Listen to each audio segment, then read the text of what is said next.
podcast. I'm Joy. And I'm Laura. And this is The Witches of Letters, a supernatural rewatch podcast. Buckle up as we dive into Season 4, Episode 2. Are you there, God? It's me, Dean Winchester, which is the longest title we've had so far. It is a very long title.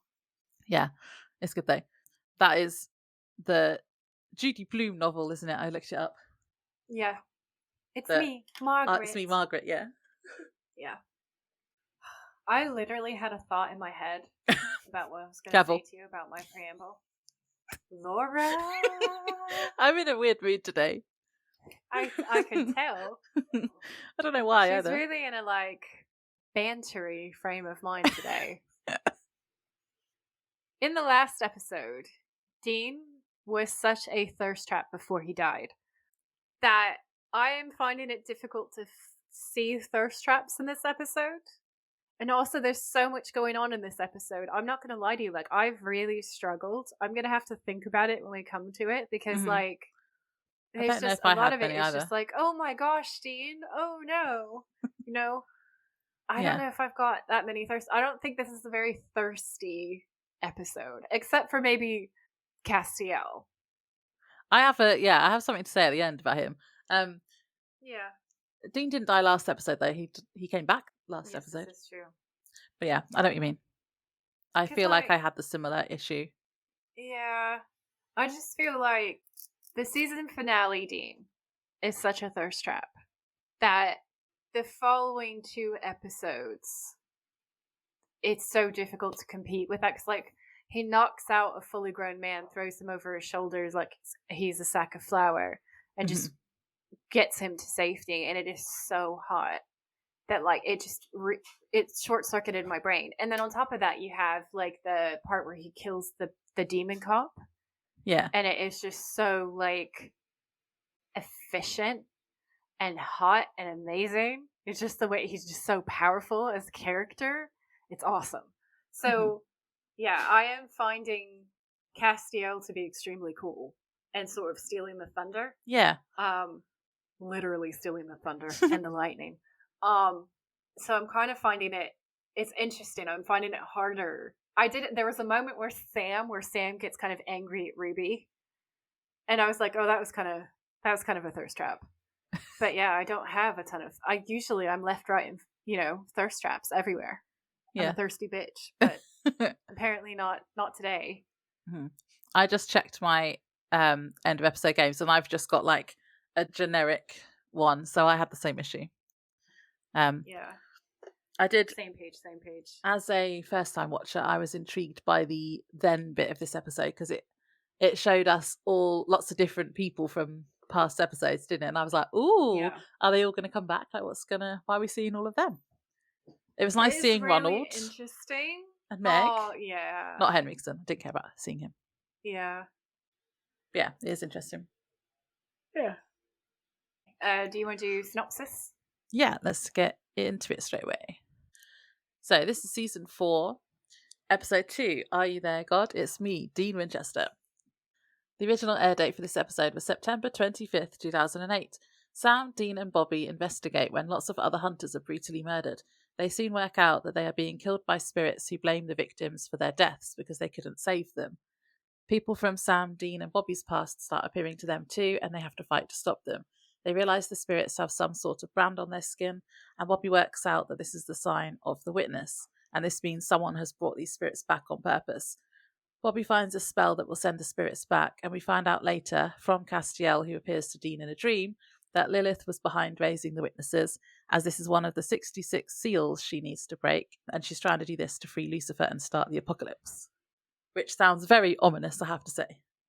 Also, when we look at angel names, how do they not put together that Castiel was an angel in the beginning? Because Castiel, Samiel, I don't know what Raphael. I just feel like it should be obvious. Yeah, it does sound like an angel name. I feel like the demon names and the angel names are different from each other. And they should have known that Castiel was clearly going to be an angel. I meant to look up if Castiel is biblical or not. But there's very few angelic names actually mentioned in the original texts. And most of what we hear today has been kind of invented by New Agers. So that's a fun fact for you. Are angels actually supposed to be like humanoid? Or because aren't biblical angels, haven't people done like renderings of what they would look like, and it's just like a big eye or something? Yeah, they're like like really biblical scary. angels get funky. Mm. And they come in lots of different forms. And there's also different kinds of biblical angels. So some of them don't even have like a form that you could see. Yeah. Castiel is clearly supposed to be like an archangel. Mm.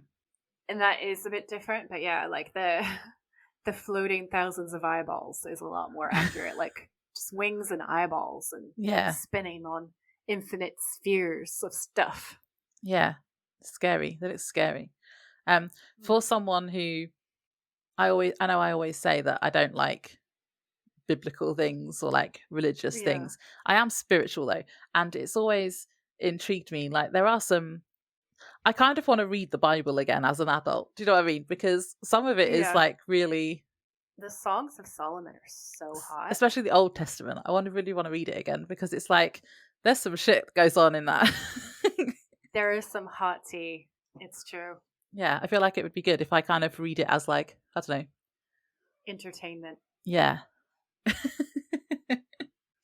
And then we'll have some references that we can do. But yeah, I don't know. I always thought it sounds like it could be a real angel name, but maybe that's just because I know that they have put the name in the lore of this show already, because we've heard the name in like some of the Latin that people have been saying, haven't we? And we have, yeah. So I don't know if at the time I wasn't sure if that was a real angel or if they already knew that this character was being written. According to Google, Castiel does not actually appear in the Bible, and he's not of the original lore angel, sort of an angel. He's strictly speaking a supernatural angel, which is fun. Oh, cool. They did a good job of working him in. There's a Reddit thread here that says that they think that he is based off of the archangel Castiel, which like that could make sense. So they do like to take the original lore and then kind of put their own spin on it. Yeah. Yeah. More on that later. That could be a lore drop for another episode. Cool. Because I have all my lore drops for this episode already written out. But yeah, I'll circle back to that. Okay. Cool. Should we start? Yeah, let's go. So we open to a woman lying asleep on her sofa. The camera pans up to the TV, which is on, and it goes to static. Then the lights start flickering, which wakes her up, and we see her breath, which on this show usually means it's cold because there's a ghost nearby. Yeah, things are not going to go well. A phone rings as the woman gets up and goes to a hunter's armory to get an EMF detector, which immediately starts to go off, and a gun. And I was like, oh, she's a hunter. Interesting. We hear Bobby leaving a message for her on her answering phone saying to call him back as he needs her help with something. Then she cocks the shotgun, walks back into the living room, and a ghost man appears. She's shocked and says, "You," so we know she knows him.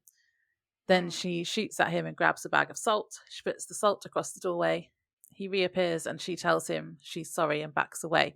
She walks into another ghost, a woman this time, who puts her hand right through her and kills her. And that's it. Yeah. She like pulls her heart out or something. Yeah, it was brutal and gory. I wrote, it was really cool to see a fully fledged female hunter for like 30 seconds before she was ganked. I've heard something similar. I've heard she looks like she could have been a cool badass character. We don't get very many female hunters, but alas, it wasn't to be. Maybe they thought people would think she'd get in between Sam and Dean, side eye emoji. So obviously they had to kill her off. Oh my days. Yeah. It's like strong female character. Can't possibly have those. No. Not allowed. Only boys, apparently. If you don't know what we're referencing there, go and listen to our wrap-up episode, because we have a lot to say about the female characters on this show being killed off. A lot. Yeah, a lot. With references and pie charts and shit. I came to the seats. Yeah. So it's Sam and Dean are arguing. Yeah, they're always arguing. Shocker. While Bobby looks through a book, and I went, classic. They're having a disagreement about Castiel and what he really is. Dean still doesn't believe in angels, even though he's literally just seen one. This is so funny to me, this whole I don't believe in angels thing, and thinks maybe he's a demon instead. But again, Dean, if you believe in demons, you must believe in angels. It doesn't make sense. He's just grumpy because he has survivor's guilt and he doesn't have anywhere else to put it, so he's going to put it all on Castiel. Yes. Poor, sweet, literal baby angel Castiel. Yeah, and he tries to have it out with him at the end, and he's like, no, puts him down, which we'll say at the end. He was like, bitch, I raised you from perdition and I can put you straight back into hell. Do not sass me. Yeah, exactly. That's great. That was good. Sam points out that he's immune to Salt and Ruby's knife, so he can't be a demon. And then Bobby says, do you two chuckleheads want to keep arguing religion, or do you want to come and take a look at this? And they go over. Yeah, I like that part. I love Bobby. Bobby's been researching lots of different types of texts, and they all say an angel can pull someone out of hell, and he can't find anything else that could have done it. Sam says it's a good thing because he was saved by a good guy instead of a demon, but Dean still doesn't believe it. More because of low self-esteem than anything else, though. Because he's like, why would God want to save me? I mean, I understand where he's coming from. I also have those feelings at times because I too have danced with death and come back and then been like, but why me? Am I special enough? Survivor's guilt is real. Yeah. So I really feel for him, but especially because like baby Dean just had John Winchester as a parent, and we know the damage that was done there. So like Definitely. This poor man-child does not have the toolkit to feel like this is the thing that should happen, right? And he also feels a lot of guilt because he's been brought back a few times now. So, but one of the lines from that rant I had to write down because it's one of my favorite quotes, which is all I know is I was not groped by an angel. I laughed so hard. Okay. And then at the end, he's like, you're going to give me some pie. And I wrote, Dean, like me, wants bribes / rewards for functioning like an adult. I really want pie now. But that's because he has to read a whole load of books, because Bobby slams a whole load of books on the table about angels. And it's like... Exactly. And he's like, you're going to give me pie. Yeah, that was funny. That is exactly how I operate too. So, same page. And again, I really want pie now. I'm thinking like apple pie. I could murder an apple pie right now. Would you like apple pie? We missed one of my favourite quotes, so I'm just going to quickly go back and say, because Sam basically tells Dean that he must be important because God's saved him or whatever. He's God's favourite idiot. Yeah. Dean says that it creeps him out, and Dean's like, I don't like getting singled out at birthday parties, much less by God. And Sam says, well, too bad, Dean, because I think he wants you to strap on your party hat. That made me laugh. That is a great line. And it reminded me of Sam's jointy party hat in the episode, the Ghostfaces episode. Oh, yeah. That was so scary. So scary, but that was great. Yeah. I did fact check this whole an angel can pull someone out of hell thing. Oh, yeah. So this is what the overview says. It says, in Jewish mythology, there is no concept of angels actively rescuing souls from Gehenna. Apologies if I'm mispronouncing this word. A place of punishment after they have been condemned. While angels play a role in the afterlife, including judging the dead and potentially leading them to their respective destinations, their actions are typically aligned with God's will and justice, not acts of arbitrary rescue. But then I was like, but if God's will is to pull this particular soul out of hell, then that does line up.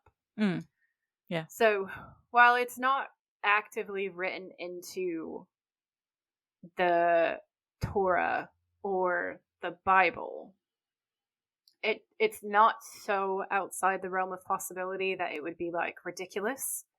They are often depicted as messengers of God and agents in the afterlife, particularly in terms of judgment and also guiding souls.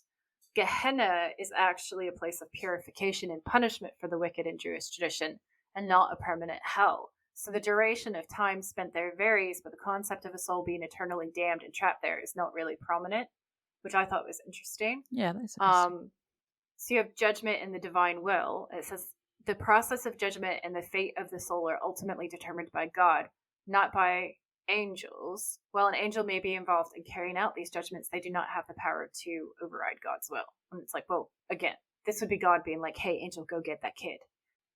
So while there isn't a history in Christian or Jewish mythology of angels going and pulling people out like that, it is possible that it could happen in terms of the narrative context, because if God told an angel to go pull someone out of hell, they would be empowered to do that. So Yeah. I was like, while it's not technically accurate to the written stuff, it's also not like ridiculous. So I'm not going to dismiss it as like a piece of show lore, because it actually does make sense. Yeah.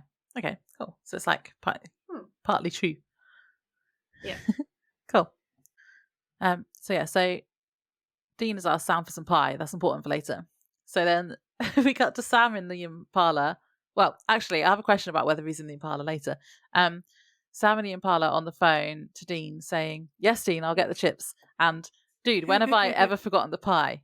Foreshadowing. So Sam has clearly gone on the food run. He parks and gets out of the car and sees Ruby behind the building. So he goes over. Ruby asks if it's true that an angel rescued Dean. She's clearly freaked out by this and says that angels scare her and leaves.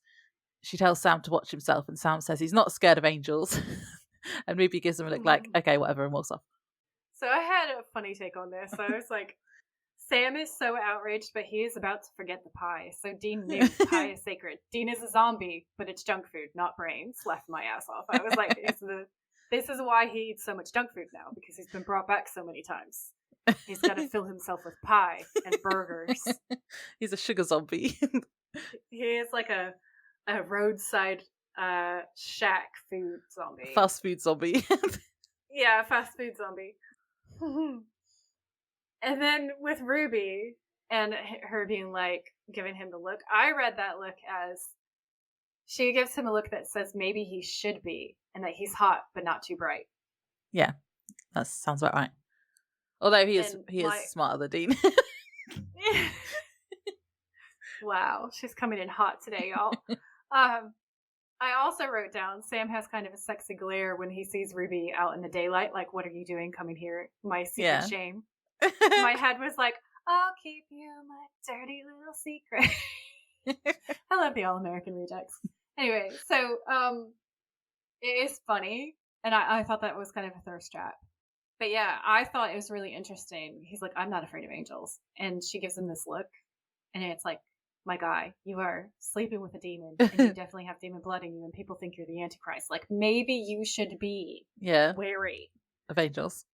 But he doesn't believe, like, Sam and Dean are they are very selective in what they decide to believe about themselves. Yes. Yes. I think it's a coping strategy, personally, and, like, more power to them. Yeah. They live in the land of denial. A river flows there. Oh.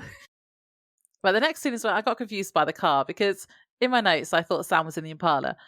So he gets back to Bobby, so Bobby comes out and tells him to keep the engine running, but then Dean is in the background packing up a car, and that looked like the Impala as well. So I was like, which one's he in? But then Dean gets in the car that Sam's in, so I think he was in Baby. Sam was in Baby, yeah. Yeah, but then the other car, the other car was very similar. Yeah, I think the other car was one of Bobby's cars. Yeah, but he must have copied Dean and got an Impala. I don't know if it was an Impala, but it looked similar enough to me. I don't know, guys. I actually didn't notice the car in the background, so I can't make a comment. I just know Baby when I see Baby, and Sam was in Baby. And see, that's why Dean was like, shove over. He was putting a bag in the boot, and the boot had a devil's trap on the inside, which is Dean's car does as well. But then it would make sense that Bobby's would too, but yeah, I was like, I'm spending too much time thinking about which car is which. So I honestly just I guess I wasn't paying attention, because I thought he just went to the trunk of the Impala, and put stuff in, and then came around and then told Sam to move over, because obviously Dean's going to drive. Maybe I'm pretty sure he was in the background when Bobby was talking to. I don't know. It confused me. I don't know either. Maybe there was a mirror in there somewhere. All I know is that Bobby says keep the engine running. And Sam says, why? What's going on? And Bobby says, I got a friend once staying over, Olivia Lowry. I've been trying to reach her for 3 days on this angel thing. It's not like her to ignore this many calls. Sam says, Olivia Lowry, a hunter, right? And Bobby says, yeah, we're going to go check on her. You guys follow me. So they get into the car. And while they're in the car, Dean goes, dude. And Sam goes, yeah. And Dean says, where's the pie?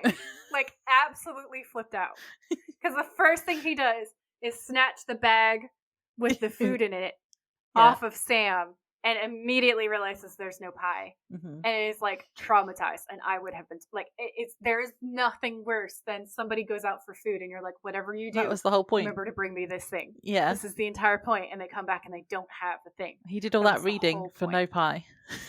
So upsetting. He did look adorable, though, when he was like, where's the pie? It's an adorable trap.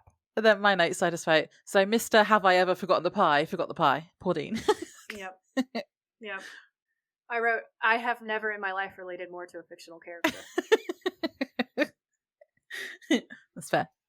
Yeah. So Bobby goes into Olivia's house and he's armed and so is Dean and Sam. And I have to say, when I first watched this, I was like, what the fuck is Dean doing?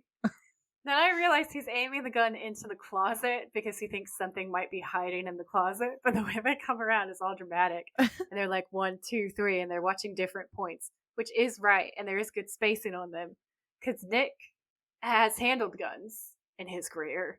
And so whenever we're watching a movie and he sees people with the wrong spacing, he's like, they're shooting each other. It's so stupid. So in my head, I'm always like looking for stuff like that. And that was pretty much fine, I thought. But it's just the way Dean just veers off and basically puts himself in Narnia in the fucking closet and has the rifle there for a minute. I was like, what are you doing? Narnia. Everybody else is on point. Why are you side questing in Narnia for no reason? I didn't know. And then I realized he thought there was like a monster in the closet or something. He wanted to make sure there wasn't anything lurking. So I thought that was really funny. And then Bobby calls out for Olivia, and Olivia is dead. She is extremely dead and very not okay. And Bobby's really upset by seeing her, and so he just walks out, and Dean calls out after him. Sam realizes that there's a salt line and points it out to Dean. And Dean finds an EMF meter and says Olivia was rocking the EMF meter. And Sam nods and says spirit activity. But he said it in such a way that I laughed so hard because it was so scary movie-esque. He's crouching like a goblin. His hand is bent under his head in this almost like finger gun weirdness as he man whispers, spirit activity. In this super serious way. I watched it 6 times. I kid you not. Like, I laughed so hard. It's so funny. Was it Ghost Faces? It was like Ghost Facers. It was too much. He was doing too much and it was great. So Dean just says, yeah, on steroids, I've never seen a ghost do this to a person. Bobby finally comes back in and Dean asks if he's okay. And Bobby says that he called the nearby hunters. And Dean's like, yeah, great, we could use their help. And Bobby's like, except they ain't answering their phones either. Uh-oh. And Sam's like, oh no. I was like, Laura's gonna be like, uh-oh. And she's right.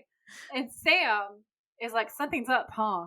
And Bobby looks at him and says, you think? He's disgusted. And I just wrote, Sam is not particularly clever today. No. Okay. I wrote, no shit, Sherlock. And Bobby looks disgusted with you. Yeah. Bobby walks out of the room and Sam and Dean look at each other like, oh shit, son. They're like, oh no. They don't know what to do with themselves. It's very dramatic. Then when we see this white country house and it's daytime and a phone's ringing and there's an answering machine and it picks up. And the male voice on the answering machine says, yeah, this is Jed. I'm not around. Leave a message. And you hear Dean saying, Jed, Dean Winchester again, friend of Bobby Singer's. Look, we think something's happening. We think it's happening to hunters. Just want to make sure you're okay. Call me back. But as he's saying this, the camera pans in and we see the house interior. There's blood, broken glass, salt everywhere, a gun lying beside a body, which is all fucked up, okay? It's had its really chest gruesome. Ripped out. It's very gruesome. I wrote, Jed is dead, a poem. And then I wrote, Jed is not okay. Trademark. Jed looks like he was building better worlds with Wayland Yutani. Did not listen to the smart lady with the cat. and died from the audacity of a chest burster. That's funny. I also made a joke, but I made a Pulp Fiction reference and I wrote, Jed is dead, baby. Nice. Jed is dead. Our movie references are on fire. Yeah, it's really gruesome. Oh, and I did also notice that for some reason, so he's lying on the floor, covered in blood, with a shotgun next to him, and then there's also some chocolate-covered pretzels for some reason. I did not see that. Oh, just to like bait Dean with the snacks. I bet Dean would eat those. Oh. They were covered in blood. Dean's gonna go in there and just be like, oh, snacks.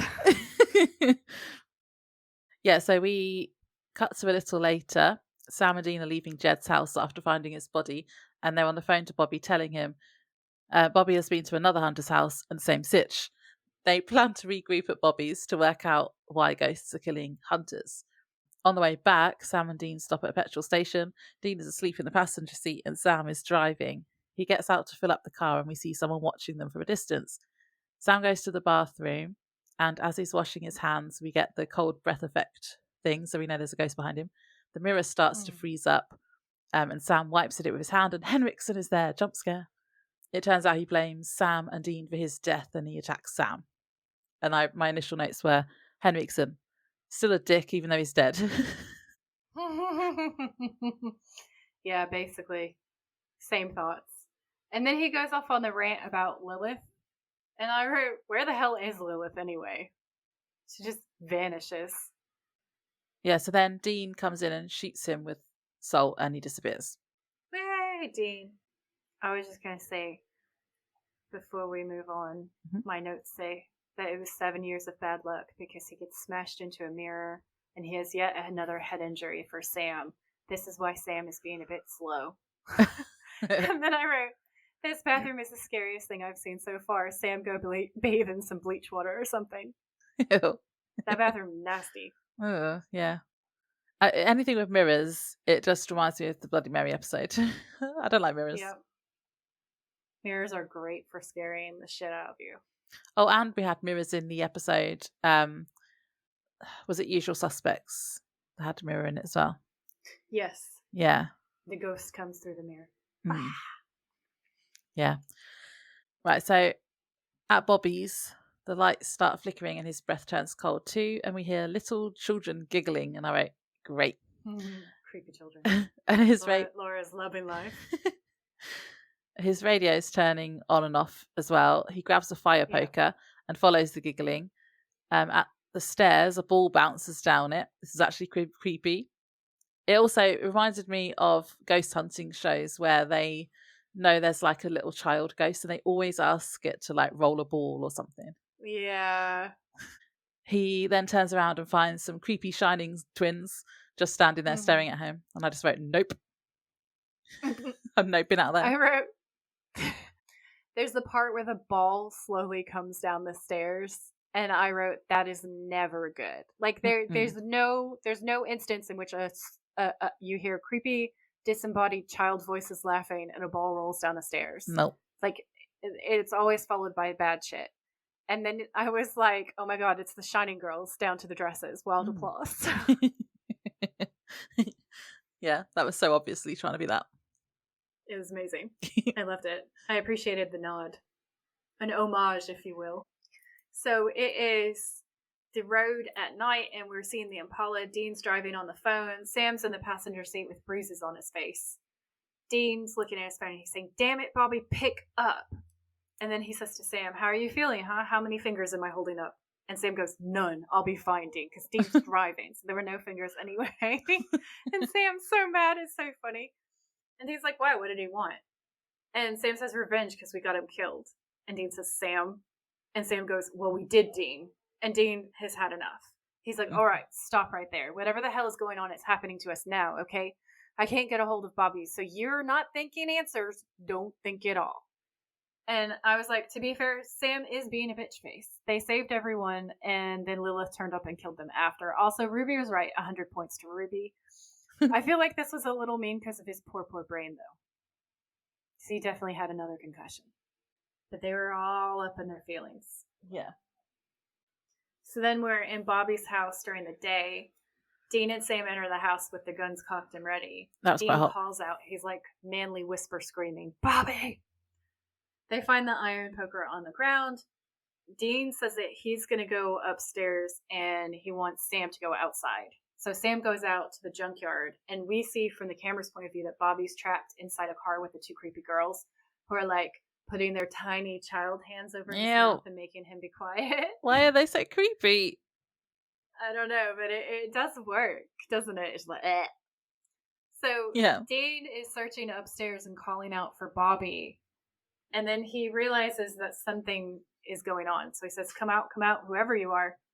And then we see this young woman with shoulder length, kind of like blonde hair appear.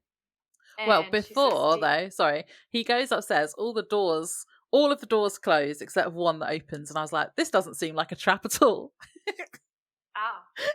I missed that part. Yeah.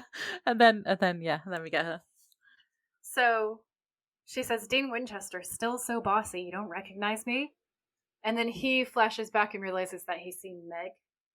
I didn't recognize her to start with either. Oh. Not to start with, because she's got like longer hair and stuff. And then I did realize, I was like, oh, it is still the same actress as well, but she does it different. She says, this is what I looked like before that demon cut off my hair and dressed me like a slut. And then we see more flashbacks, and he says, Meg? And she says, hi, it's okay, I'm not a demon. That's just what a demon would say. 10 out of 10 on the sass. And he realizes that she's the girl that the demon possessed, which is what he says to her. And she says, Meg Masters, nice to finally talk to you when I'm not, choking on my own blood. And then she says, it's okay. Seriously, I'm just a college girl. Sorry, I was walking home one night and got jumped by all this smoke. Demon dust. I love it when they talk in unison. Next thing you know, I'm a prisoner. And then she puts a hand to her head and says, in here. Now I was awake. I had to watch while she murdered people. And Dean says, I'm sorry. Meg says, oh yeah? So you had me thrown off a building? And Dean says, well, we thought. And Meg says, no, you didn't think. I kept waiting, praying. I was trapped in there screaming at you. Just help me, please. You're supposed to help people, Dean. Why didn't you help me? And Dean says, I'm sorry again. And Meg screams, stop saying you're sorry. So Meg then grabs... Hang on. I just have to say, did you just move anything on the surface of your desk? I don't think so. Yeah, I think we might have... There was a noise. It sounded like a breath, like really close to one of our microphones. It was like... Oh. So I thought it was like you sliding something on your... I don't know. I don't think so. It's not that sound. No, it was... No. Editing me. Check back. So the back and forth just kind of continues, where she says that they never thought there was a girl in there. They just charged in, slashing and burning. And basically, like, how dare he think that he's some kind of hero? And Dean says, no, I don't. And Jensen Ackles delivers this line really well. Uh-huh. I wrote that it was immaculate, because it was. When Meg grabs Dean by the jacket, we realize that she has a brand on her hand. And... That rhymed. Poem. You made another poem. A poem. Meg says, you're damn right. Do you have any idea what it's like to be ridden for months by pure evil while your family has no idea what happened to you? And Dean's saying we did the best we could. And Meg shoves him and kicks him and is just like beating the ever-loving shit out of him, basically. Yeah. Then we cut to the car where Bobby is, and one of the girls says, are you scared, Bobby? And the other one says, we were scared, yes. Bobby, when the monster came for us and grabbed us tight and we couldn't even scream. You were right there, Bobby. You were in the house. You were so close. And then we cut to seeing Sam outside frantically looking for Bobby and calling out his name. And then another one of the little girls, we cut back to them and she says, you could have saved us, Bobby. And Sam says, we're here, Bobby.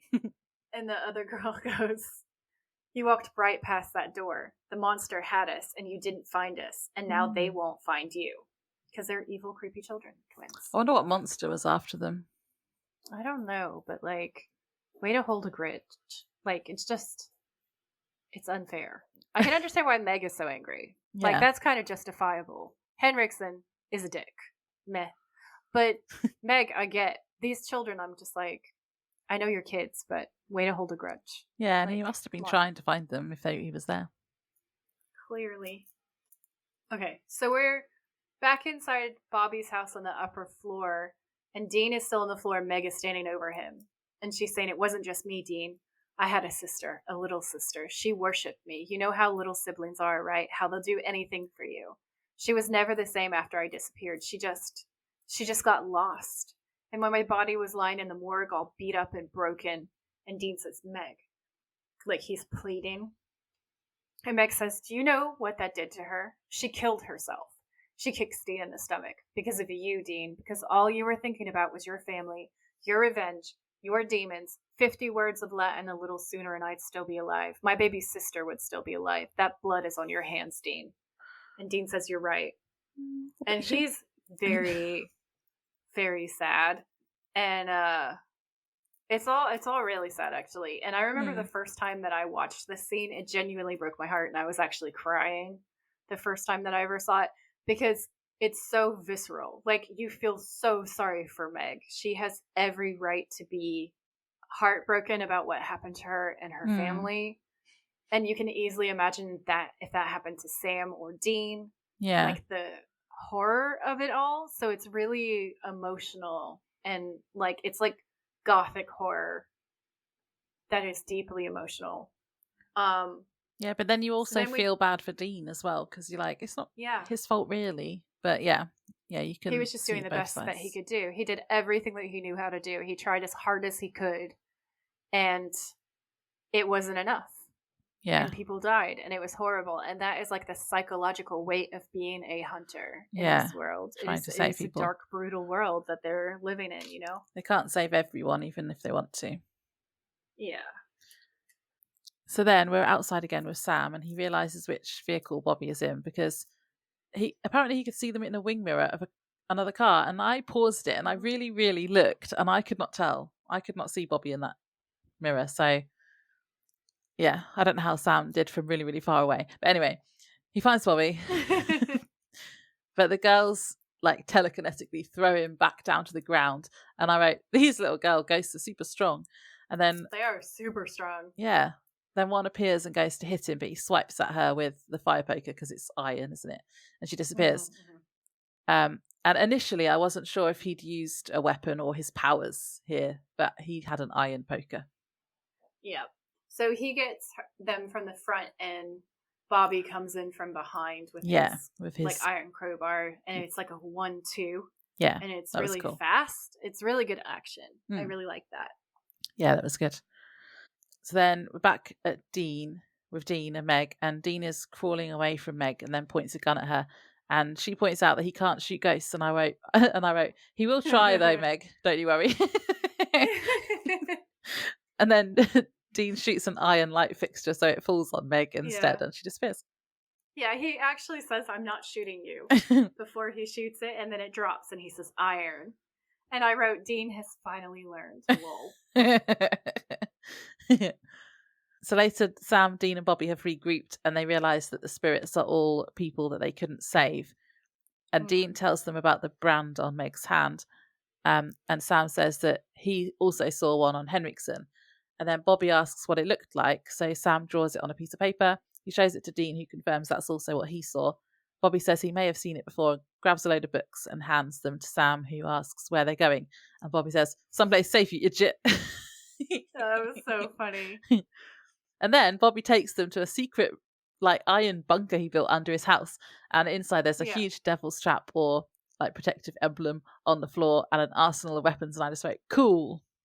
I wrote, it is full of hunting weapons. And salt and everything. I was like, this is a hunter's version of prepping. I was like, Bobby is a prepper, which honestly tracks. Sam and Dean trade this look that says we are following a redneck into a metal drum room underground. ... It's so cool though, and like so cool. He explains it's solid iron, completely coated in salt, and 100% ghost proof. And Sam's like, "You built a panic room?" And Bobby says, "Well, had a weekend off." And then Dean's like, "Bobby," and Bobby says, "What?" And he says, "You're awesome." And it's so cute. I can't take it. So Dean's, "You're awesome." ends up becoming iconic, and he has to say that line a lot more. So it's kind of like the whole food thing that's like a key Dean character trait. Oh, cool. I like that. And I love that. Yeah, it was so it cool. makes me very happy. It was really cute. And it was only slightly ruined by the fact that they then have to show a picture of a woman in a swimsuit afterwards on the wall. That is Bo Derek. Everyone who doesn't know that that's Bo Derek is a cretin, frankly. So that's her poster from the movie 10. But what's funny about it is he goes, oh, and he sees the poster and he doesn't know what to do with himself because he's like, Bobby has a half-naked girl poster down here. That's awkward. And it's that like part is quite funny. Finding his dad with porn, basically. Yeah, exactly. It's hilarious. So Sam and Dean are making iron and salt bullets. So they're making things they can effectively shoot the ghosts with. Yeah. And Dean goes on a rant and talks about why he can't get behind God. Yeah. And Sam's like, what the fuck? And so Dean basically says, if he doesn't exist, fine. Bad crap happens to good people. That's how it is. There's no rhyme or reason, just random horrible evil. I get it, okay? I can roll with that. But if he's out there, what's wrong with him? Where the hell is he while all these decent people are getting torn to shreds? How does he live with himself? Why doesn't he help? And Bobby's like, fuck that forever. I'm not getting involved in this philosophical debate. He basically says, I'm not touching that with a 10-foot pole, which is funny. And then Bobby says that he found the symbol, and he talks about it being the brand on the ghost. And Sam's like, yeah. And Bobby says it's the mark of the witness. And Sam says, witness? Witness to what? I thought, head wounds. Bobby goes, the unnatural. None of them died what you call ordinary deaths. See, these ghosts, they were forced to rise. They woke up in agony. They're like rabid dogs. It ain't their fault. Someone rose them on purpose. And Sam says, who? And Bobby says, do I look like I know? But whoever it was, he's so angry about that. It was so funny. Whoever it was used a spell so powerful it left a mark, a brand on their souls. Whoever did this had big plans. It's called the Rising of the Witnesses. It figures into an ancient prophecy. And Dean says, wait, what book is that prophecy from? Bobby says, well, the widely distributed version's just for tourists, But long story short, Revelations. This is a sign, boys. And Sam and Dean in unison say, a sign of what? And Bobby says, the apocalypse. Uh-oh. It's time for the lore. So, I Googled this, and Google claims the two witnesses of Revelation. So in Revelation 11:3-12 describes two witnesses who will prophesy for 1,260 days, get killed, and then be resurrected. And I was like, oh, interesting. Because we do have ghosts who have been murdered and then resurrected. So that's kind of cool. They're kind of going along with the theme. And so then we come back and Dean says, apocalypse, the apocalypse, the 4 horsemen, pestilence, $5 a gallon gas apocalypse. And that part made me laugh. Because I'm pretty sure that it's gotten way more expensive since then. Bobby says that's the one. The rise of the witness is a mile marker. And Sam says, okay, what do we do now? And Dean says, road trip, Grand Canyon, Star Trek experience, Bunny Ranch. All right. So, Dean's such a gross nerd. Yeah.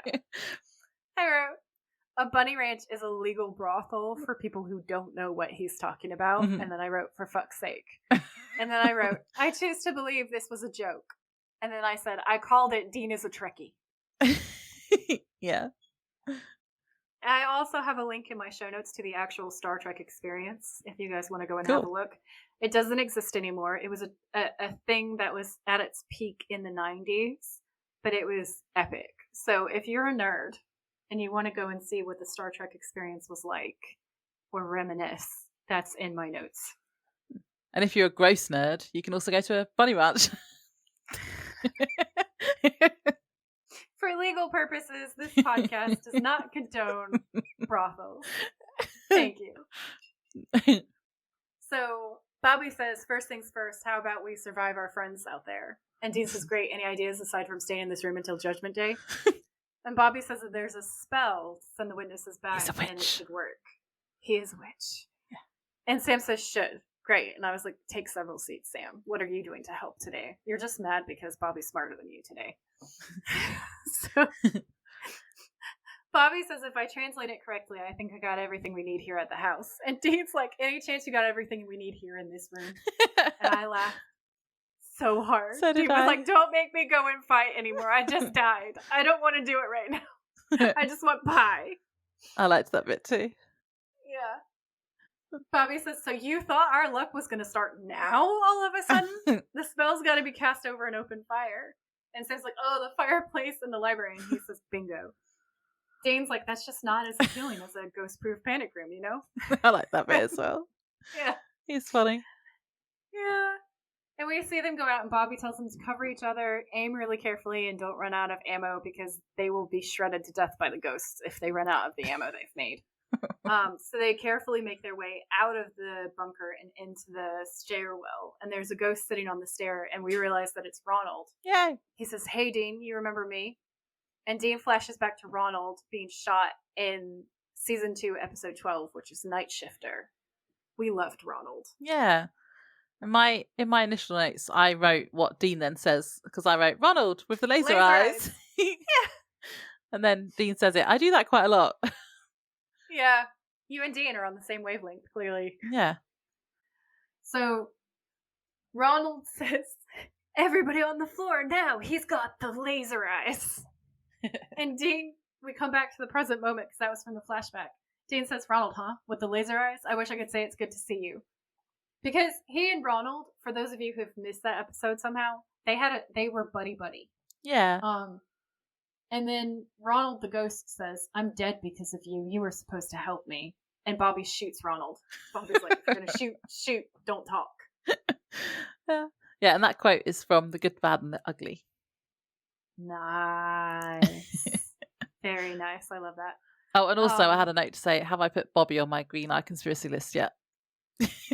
No, you have not. He's on it now then. Okay. So Sam, Dean, and Bobby, who apparently has green eyes now, make their way into the living room. Sam creates a salt circle and Dean starts the fire. Bobby is giving orders to Sam and Dean, and it's really cool. He says, upstairs, linen closet, red hex box. It'll be heavy. And Sam's like, got it.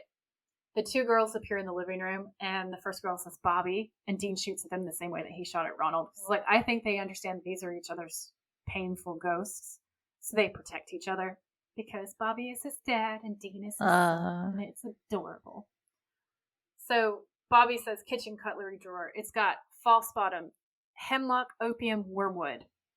And I looked up the herbs because that's what I do. So, hemlock can be used for purification, and it was used for purifying magical tools and astral projection, as well as for hexing or cursing. It is linked to necromancers and those who deal with or speak to the dead. In Christian mythology, it says that hemlock grew on the hill where Jesus was crucified, and his blood stained the plant, turning it purple and explaining the purplish, reddish streaks that you see on hemlock. Mm-hmm. So opium has a rich history intertwined with folklore and religious practices dating back to ancient times. In ancient Greece, it was associated with both magic and poison and used in religious ceremonies. A mythical nephthesis drug, it is said to relieve sorrow, potentially because of the opium itself, and it was attributed to Helen of Sparta. Opium's use in rituals and its connection to healing or altered states has led to speculation about its early use by priests. Wormwood, with its bitter taste and distinctive scent, has a rich history in folklore, appearing in religious texts, mythology, and magical practices. It's often associated with bitterness, protection, and enhancing psychic abilities. It is also a source of the liquor absinthe. Biblical and religious associations with wormwood are interesting because it's considered to be God's punishment for sin in some parts of the text. Also, in the book of Revelation, it refers to a star named Wormwood falling and turning the waters bitter, which some interpret as references to different historic events. So, Greek mythology connects wormwood, which is also called Artemisia, with the goddess Artemis, who is associated with nature and healing. The centaur Chiron is also supposed to have received this healing plant from Diana or Artemis. It's supposed to be used in rituals to ward off evil spirits and enhance psychic powers. It can be used to purify spaces and aid divination, and also to prevent strife. In Slavic folklore, wormwood is used in burial rites to guide souls to the afterlife and ward off evil spirits, and can be carried for protection. Mystics used it in smoke rituals. So since they're burning it, I thought that was actually a pretty decent combination. Yeah. And Dean follows up Bobby's list of plants because he belts it out, doesn't he? He's like wormwood, opium, whatever the other one was. I've forgotten. Hemlock. Dean just goes, oh yeah, that's it. So Bobby belts him out and says, hemlock, wormwood, opium. And Dean looks at him and goes, opium? And Bobby's just like, go. So the girls reappear as Dean leaves for the kitchen. Bobby's drawing with chalk on the desk and tries to focus on this while the girls are there, taunting him, saying, Bobby, you walked right by us while the monster ate us all up. You could have saved us. And he picks up his gun and shoots them. This time he's like, fuck off. So upstairs, Sam just manages to find the red box in the cupboard. And Meg appears and says, you know what really pisses me off, Sam? And Sam turns around, sees Meg, and fires at her. Meg says, you saw how I suffered for months. I thought you must have learned something. I thought I died for something. And Sam says, Meg. And Meg says, but what you're doing now with that demon Ruby, how many innocent bodies has Ruby burned through for kicks? How many girls just like me? And you don't send her back to hell? You're a monster. And then Sam raises his rifle and shoots at Meg again. I thought it was interesting that she knew about Ruby. And also Sam was hot in this scene. Mm-hmm. Sam and Meg are also both kind of crying in this scene, and it's honestly heartbreaking. Like, they did such a good job selecting ghosts that people would really care about and feel awful about. So like their worst ones. Young children, that's very sad. Ronald was super sad. Meg was super sad. I feel like they fucked up with Henriksen. I feel like they could have chosen a better dead person than him. Because he's so abrasive he gives for so long. He just has, I suppose he has the important part where he talks about Lilith later. Yeah. Although I don't agree with what he says, but we'll get to that in a minute. Yeah. But I suppose that's why they brought him in, because it was kind of important for that part of the plot. Yeah. So I think Nancy would have been more emotionally effective. They should have had her back. Mm-hmm.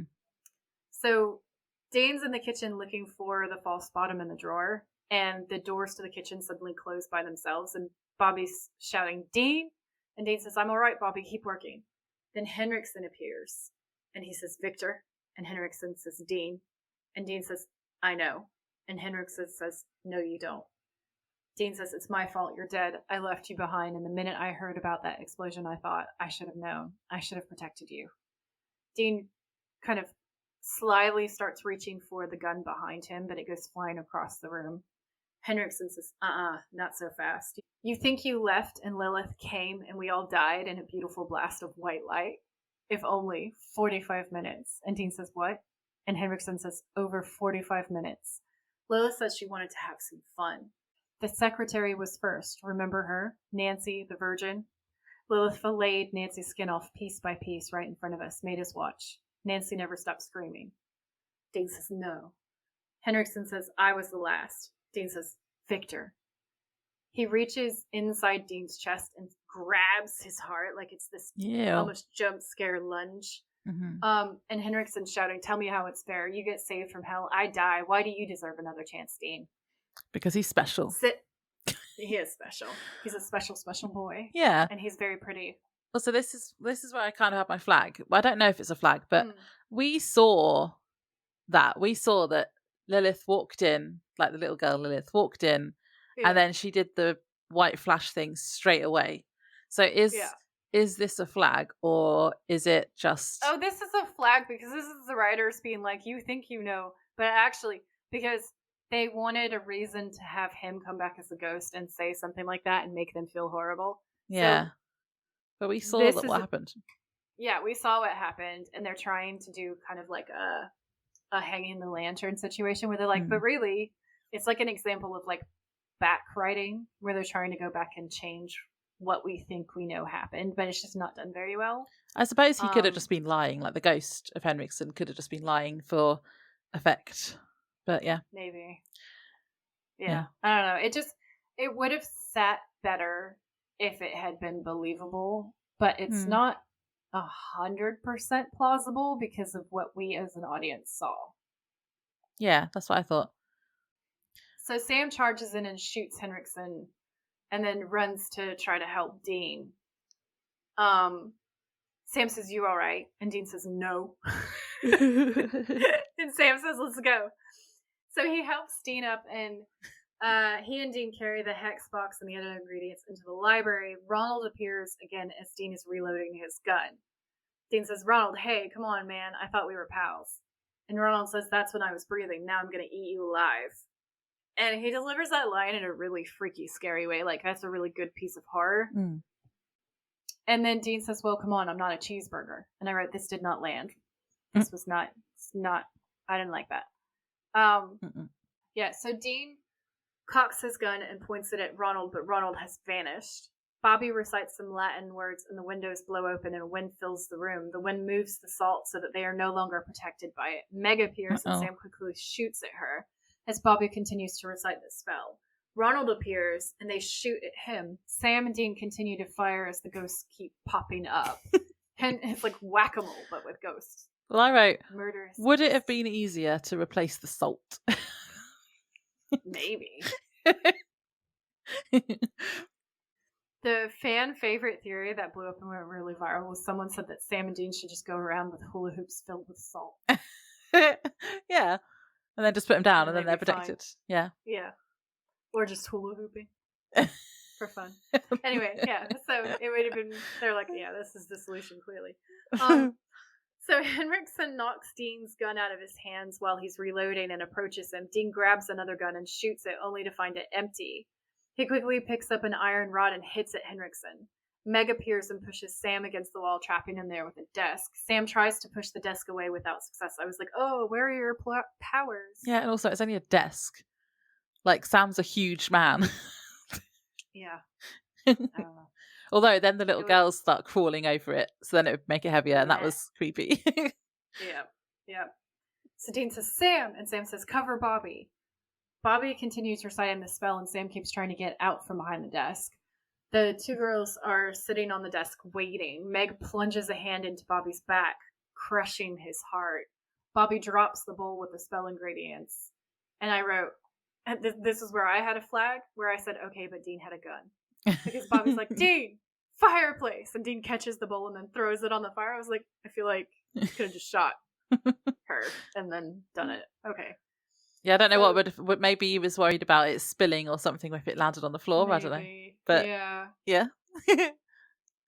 So Dean throws the bowl in the fire, which turns blue and kind of whooshes everywhere with magic.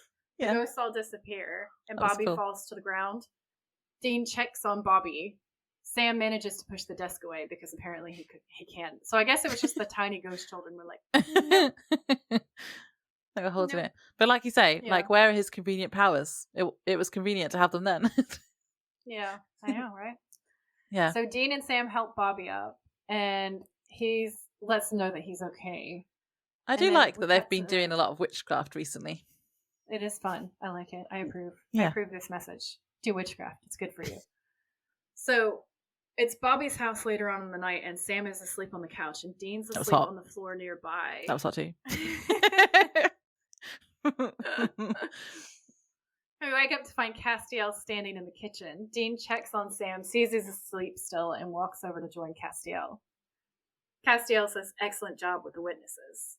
And Dean says, "You were hip to all of this?" And Castiel says, "I was made aware." Now, I have a question for you, Laura, before I go further, okay? Because I need to know what you think. I always thought that Castiel's voice was like this low, rumbling, like, powerful voice. And I thought it was cool. I saw some behind the scenes where Jensen accuses Misha of lowering his voice, like, too much. And he goes, like, he does this impersonation of him. What do you think of Castiel's voice? Did you think it was, like, jarring, or did you think it made sense for the character? I think it makes sense for the character, but I also did notice, because I've heard Misha talk, and I noticed that it's lower than his normal voice. Yeah. But I think it fits the character, because it makes him, and it kind of makes him scarier later as well when he like has a go at Dean. For sure. Yeah. It also makes the comedy funny later when he's being like the straight man. Does his voice always stay really low then? Yeah. So that's like there's a running joke because he came in and he was like low, manly, gravelly voice, and then Jensen and Jared's voices get lower too because they're like, oh no, we sound really high pitched now compared to him. We got to be manly. So it's just like by the time you get to season 15, there's a joke where they're like, we're talking like, yeah, it's just like so low. Okay, so it was a choice that he made for his character then. Okay, for sure, yeah, and I think it works well. And Jensen was all like, well, that's a choice. And he didn't think that he thought he was going to get fired, but everybody really liked it. And Jensen was like, "Oh, son of a bitch," because now everybody's pitched their voices down. I wonder whether it was he made that choice as well, because I've seen footage of Misha like basically moaning that he's tall, but he doesn't look tall in comparison to Jared and Jensen. Jared. So I wonder if he came in and was like, "Well, they're taller than me. I'm going to have the deeper voice." Yeah. Yeah. So Dean being Dean is bitter. And he says, well, thanks a lot for the angelic assistance. You know, I almost got my heart ripped out of my chest. And Castiel says, but you didn't. And I laughed. It was like angel sass. That was 10 funny. out of 10. Yep. And Dean's like, I thought angels were supposed to be guardians. Fluffy wings, halos, you know, Michael Landon, not dicks. And Castiel says, read the Bible. Angels are warriors of God. I'm a soldier. And Dean says, yeah, then why didn't you fight? And Castiel says, I'm not here to perch on your shoulder. We had larger concerns. And Dean's like, concerns? There are people getting torn to shreds down here. And by the way, while all of this is going on, where the hell is your boss, huh? If there is a God. Dean cracks me up because he's like, demons? Yes. Forced to recognize angels? Okay. Not gonna believe in God, though. Yeah, and he's going to be really sassy about it. Yeah, Castiel says there's a God. And Dean says, I'm not convinced. Because if there is a God, what the hell is he waiting for, huh? Genocide, monsters roaming the earth, the freaking apocalypse. At what point does he lift a damn finger to help the poor bastards that are stuck down here? And basically, Castiel starts to say the Lord works in mysterious ways. And Dean says, if you say mysterious ways, so help me God, I will kick your ass. That was funny. So Bobby was right. Yeah. He says, so Bobby was right about the witnesses. This is some kind of sign of the apocalypse. And Castiel says, that's why we're here. Big things are afoot. And Dean says, do I want to know what kind of things? And Castiel says, I sincerely doubt it, but you need to know. The rising of the witnesses is one of the 66 seals. And Dean immediately says, okay, I'm guessing that's not a show at SeaWorld. And I laughed so hard. And Castiel says those seals are being broken by Lilith. And I wrote in my show notes, I guess they had to figure out something for her to do. Trying to make us scarier. Yep. So Dean says she did the spell. She rose the witnesses. And Castiel says, and not just here. 20 other hunters are dead. And Dean says, of course, she picked victims that the hunters couldn't save so that they would barrel right after us. And Castiel says, Lilith has a certain sense of humor. And Dean says, well, we put those spirits back to rest. And Castiel says, it doesn't matter. The seal was broken. And Dean says, why break the seal anyway? Castiel says, you think of the seals as locks on a door. And Dean says, okay, last one opens and Castiel says, Lucifer walks free. Oh. And Dean's like, what the? He's like, Lucifer is a bedtime story for little demons. It's a Sunday school story. What are you talking about? He calls it Demon Sunday School. I'm like, what? He does. Yeah. That's something we hear at Demon Sunday School. Demon Sunday School. Okay. Yeah. Castiel says, 3 days ago, you thought there was no such thing as me. Why do you think we're here walking among you for the first time in 2,000 years? And I was like, that is such a cool line. Yeah. Poor Dean's head is blown. He's got believes in demons now, and then angels, now God, and now the devil. Yeah, he's got to actually wrap his head around. But again, if one of those things exists, if you believe in one of those things, you've got to believe in all of it. So, Castiel says the dramatic line about walking among them for the first time in 2,000 years. And then Dean follows up with to stop Lucifer. And Castiel says, that's why we've arrived. And Dean says, well, bang up job so far. Stellar work with the witnesses. That's nice. Because he's being a little angry dick. He's being sarcastic to an angel and it's not going to go well. I love him, but no. So Castiel says, we tried. And there are other battles, other seals. Some will win, some will lose. This one we lost. Our numbers are not unlimited. 6 of my brothers died in the field this week. You think the armies of heaven should just follow you around? There's a bigger picture here. You should show me some respect. I dragged you out of hell. I can throw you back in. Ooh. Then Castiel just vanishes. And Dean is spooked and alone in the kitchen. And then he kind of jumps awake and sees that Sam is already awake. And Sam's like, are you okay? What's wrong? And Dean says, he kind of gives him a look. And then he says, you have got no problem believing in God and angels. And Sam says, no, not really. And Dean says, so I guess that means you believe in the devil. And Sam is like, why are you asking me all of this? And also, and yeah. It just cuts to black, but also, yeah, as Laura says. Yeah. They all kind of go hand in hand. Yeah, that was a good ending, though. I liked the bit at the end of Castiel. Yeah, me too. He was like, shut up, bitch. Yeah. And that was actually kind of hot. It was hot. So he's the thirst trap. Yeah, I was going to say, I think I'm actually going to change my thirst trap to that because there wasn't really any other ones. Of the episode. Castiel saying, I brought you out of hell and I can put you back in hell. Yeah, like getting right in Dean's face about it. Yep. Because he was being a sassy little bitch. Yep. And he's got to put it back in his place.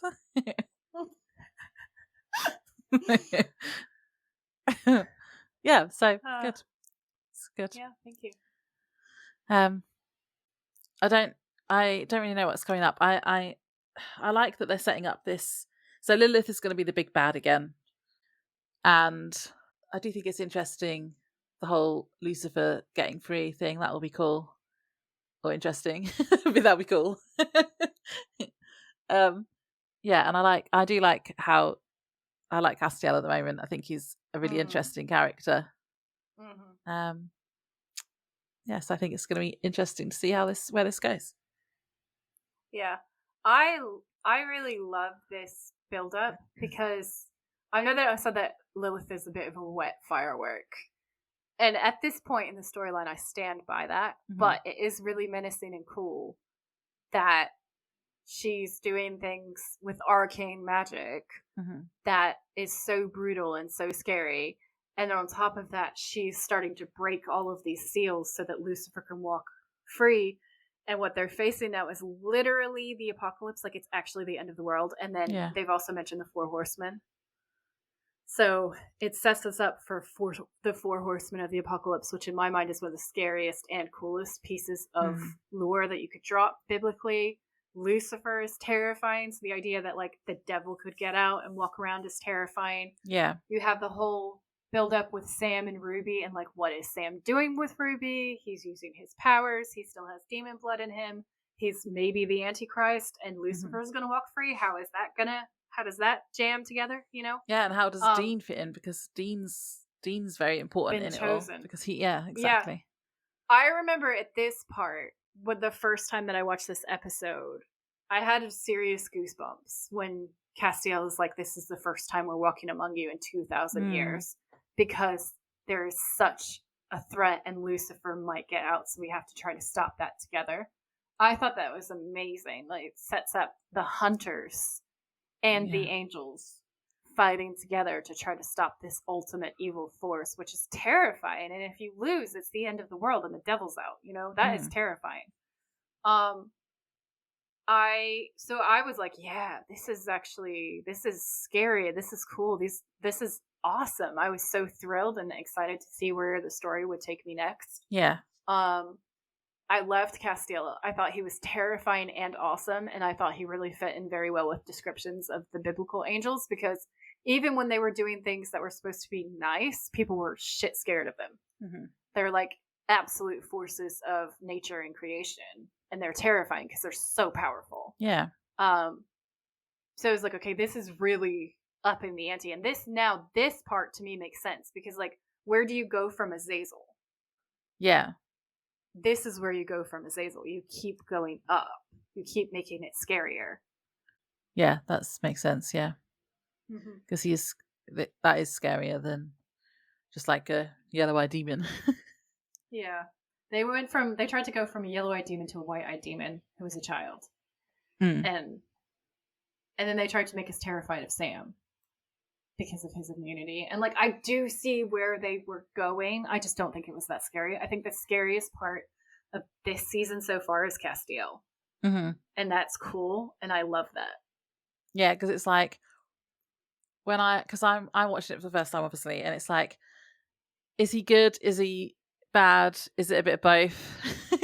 Because like, what kind of character is God, right? Yeah, because like you want to believe that God is awesome, and that's why he's chosen Dean. And Dean's been, and you just think, God, finally somebody is loving Dean or like believing in Dean, and he'll be happier now, and he'll have more self-esteem and stuff. Like he'll realize that he actually is special and he is a hero, but you don't know for sure what's going to happen with that. Yeah, because Dean still has a lot of PTSD, right? He's not mentally thriving.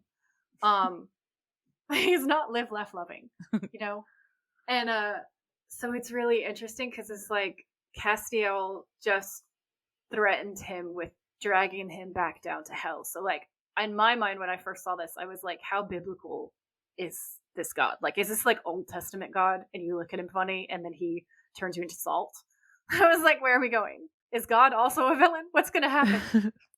Yeah, it's like you don't know who's good and who's bad, and that's exciting. Yeah, there's so much uncertainty.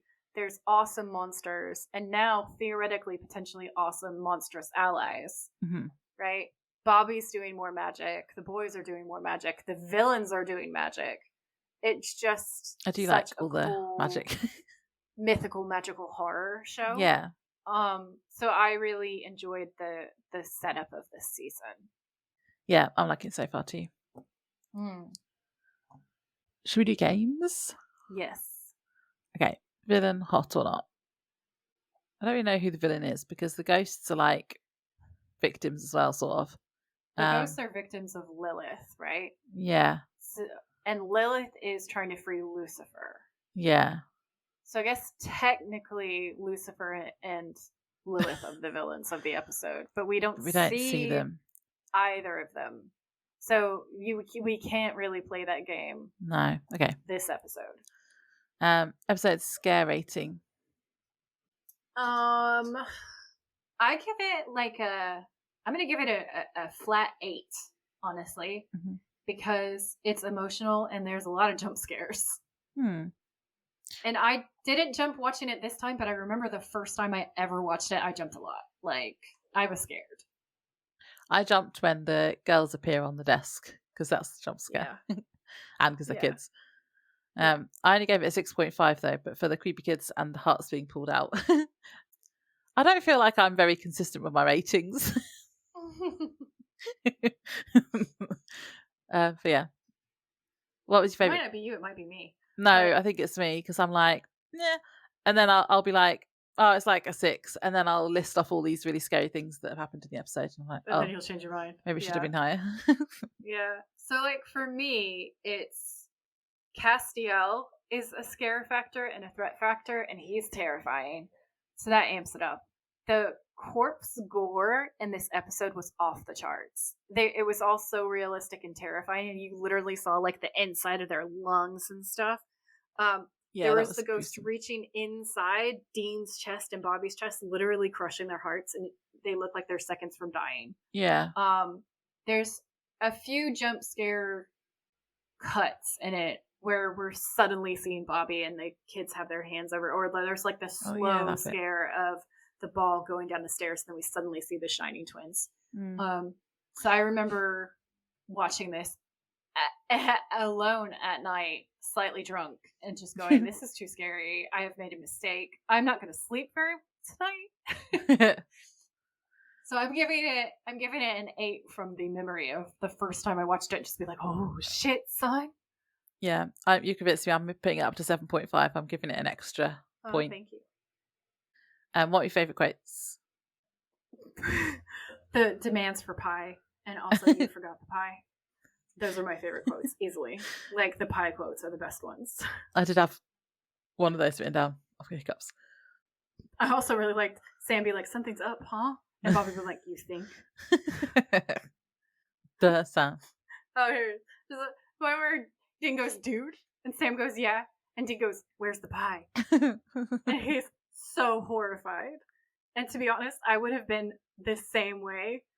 And then it's Sam being like, yes, Dean, I'll get the chips. Dude, when have I ever forgotten the pie? Exactly. And he's so self-righteous, and then he forgets the pie.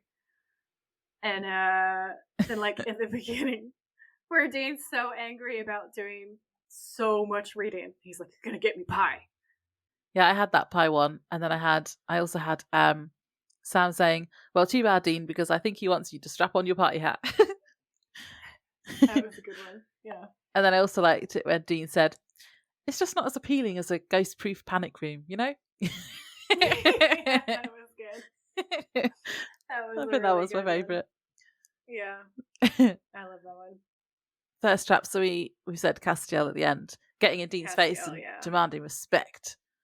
Like, you can go to hell. The other bit I had originally was Sam and Dean shooting the ghosts as Bobby does the spell. That was quite hot too, but yeah, I'm going to go Castiel. I think it's Castiel. Castiel wins. Yeah. My MVP was Bobby, because he works out what's happening and does the spell and has a kick-ass panic room. Yeah, he's amazing. He's awesome. He's the only reason why any of them are still alive at this point. Yeah. So yeah, do you think Bobby as well then? Mm-hmm. Agreed. Cool. And then there wasn't a motel. Yeah, I don't think. There's no motel. There's only Bobby's house, which I rate a 10 out of 10. Yeah, I like Bobby's house. I want to live there. Bobby's house is so cool. I want to read all his books and go through all his witchcraft supplies. 100%. I want to have a sleepover at Bobby's house. Yeah. Just do magic. Mm-hmm. Yeah, I want to live in Bobby's house. Yeah, that would be very cool. Then it's got like the random junkyard outside.